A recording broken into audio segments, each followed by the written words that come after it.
ജില്ലാ കളക്ടർ വി.ആർ. കൃഷ്ണതേജയെ കേരള കേഡറിൽ നിന്ന് ആന്ധ്ര കേഡറിലേക്ക് മാറ്റിക്കൊണ്ട് കേന്ദ്ര സർക്കാർ ഉത്തരവിറക്കി. 3 വർഷത്തേക്കാണ് ഡെപ്യൂട്ടേഷൻ. ആന്ധ്ര ഉപമുഖ്യമന്ത്രി പവൻ കല്യാണിന്റെ ഓഫീസർ ഓൺ സ്പെഷ്യൽ ഡ്യൂട്ടി തസ്തികയിലേക്കാണ് കൃഷ്ണതേജ പോകുന്നത്. ഉപമുഖ്യമന്ത്രിയായ പവൻ കല്യാണിന് ഗ്രാമവികസനം, പഞ്ചായത്ത് രാജ് വകുപ്പുകളുടെ ചുമതലയാണ്. പ്രളയം, കോവിഡ് കാലത്ത് കേരളത്തിൽ നടത്തിയ പ്രവർത്തനങ്ങളാണ് കൃഷ്ണതേജയെ പരിഗണിക്കാൻ കാരണം.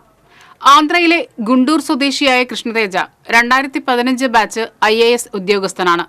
Thrissur sub collector, Alappuzha collector എന്നീ നിലകളിൽ പ്രവർത്തിച്ച ശേഷമാണ് തൃശൂരിൽ കളക്ടറായെത്തിയത്. കോവിഡ് കാലത്ത് മാതാപിതാക്കൾ നഷ്ടപ്പെട്ട കുട്ടികളുടെ പഠനം സ്പോൺസർമാരെ കണ്ടെത്തി സുരക്ഷിതമാക്കിയ കൃഷ്ണതേജയുടെ പദ്ധതി ഏറെ ശ്രദ്ധേയമായിരുന്നു.